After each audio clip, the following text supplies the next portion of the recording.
So every single team has trimmed down the roster to now 53 players, which meant for some notable cuts. Um, there are 16 players on each practice squad now. They upped it, they doubled it. I mean, that's cool. It makes sense because, there's a virus out. So let's hop into the teams that had some pretty big cuts. New England Patriots had two. Their first being former Miami Dolphin and Houston Texan Lamar Miller. He's a two-time 1,000-yard rusher. He has about 200 carries averaged around his career per season. He had an ACL tear last year, which kind of set him back, and probably set him back during camp this year. The Patriots have Sony Michel, Damian Harris, James White, and Rex Burkhead, so they kind of already covered every single situational back that they needed, so it didn't make sense to keep Lamar Miller. Again, he probably didn't surprise during the camp. The more notable one, I think, is Mohamed Sanu. He has $6.5 million saved for the Patriots cutting him, so that was probably a big factor into why they did that. With that third-round pick that they traded for Sanu last year, they could have landed receivers Denzel Mims from Baylor, Devin Duvernay from Texas, and Van Jefferson from Ole Miss. This Bill Belichick said it best. It just didn't work out. Sanu is kind of a guy he's a solid third receiver on a team. He was solid with the Bengals. He was solid with the Falcons. And Tom Brady kind of needed another weapon. And by the end of the season, he still needed another weapon. Sanu last year for the Patriots played 8 games. He had 47 targets and 26 receptions. In those 26 receptions, he had 1 touchdown. He also had 4 drops with the Patriots and 2 with the Falcons that season, so it's not exactly great. He's also 31 years old. I'd be interested to see if a team picks him up, maybe for some trick plays at quarterback, since Sanu's, for some reason, a great quarterback. We're going to move on to the Pittsburgh Steelers now. They released return specialist and, I guess you could call him a wide receiver, Ryan Switzer. This was kind of more obvious considering Deontay Johnson is kind of taking his role as a returner. Last year, Switzer had 8 receptions for 27 yards and 11 targets. He played in only 9 games, but still, 3.4 yards per reception is not something to write home about. In 2018, he had a little bit more memorable season. He played 16 games. He had 36 receptions for 253 yards. Switzer's just not that great of a receiver. And if you're a team that needs a returner, I think he'd be a solid option, but he's not going to offer much in the catching game. They also waived quarterback Devlin Hodges. He wasn't that great with the Steelers last year. He's kind of a feel-good story, but overall, he wasn't a phenomenal backup. We're now going to move to the Philadelphia Eagles. And with Sidney Jones, he was a former second-round pick. He was an early second-round pick out of the University of Washington.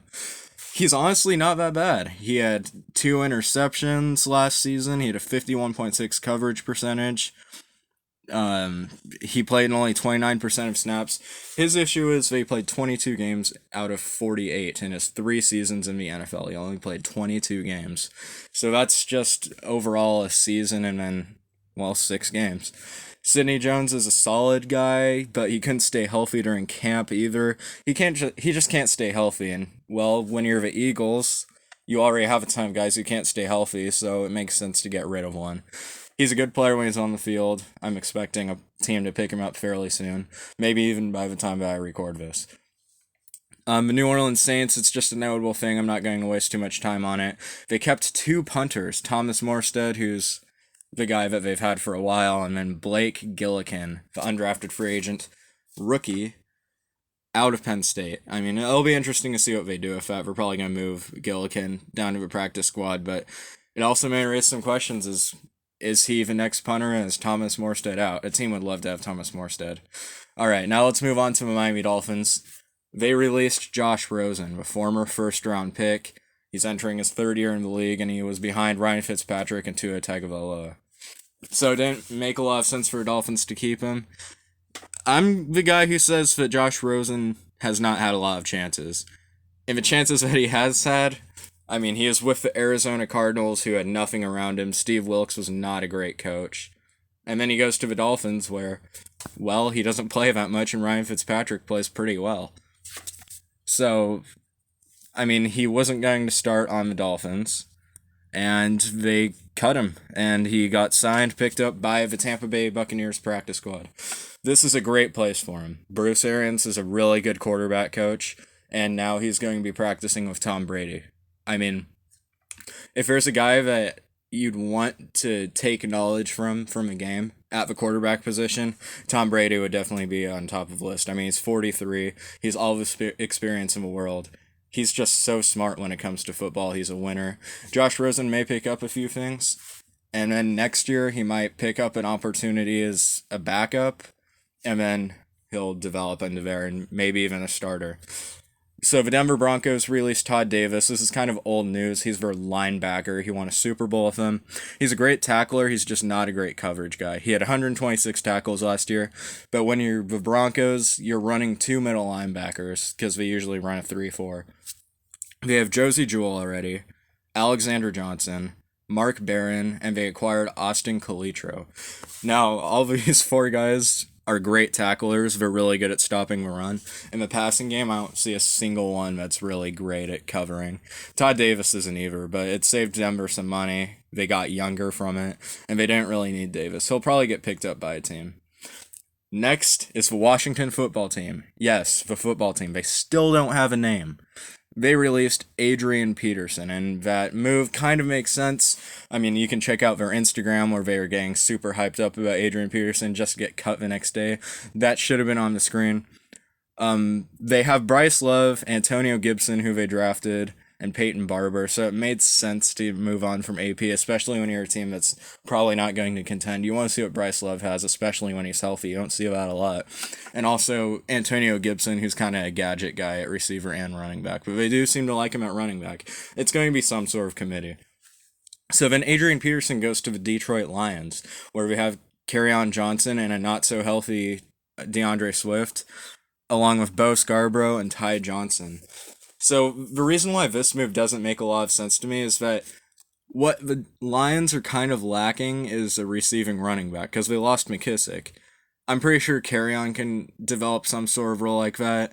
And then you'd think that DeAndre Swift is kind of a running back of the future where he might be a workhorse.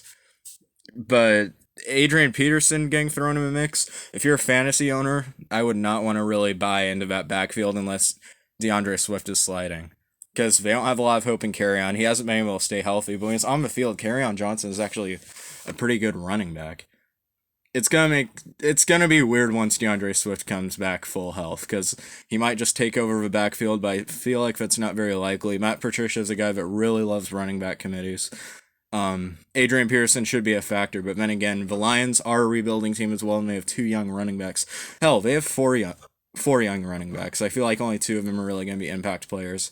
Now it might just be one with Adrian Peterson signing. And then the last cut is from the Seattle Seahawks. They released Shaquem Griffin. The Griffin dynasty is over in Seattle. Shaquille is there still, obviously.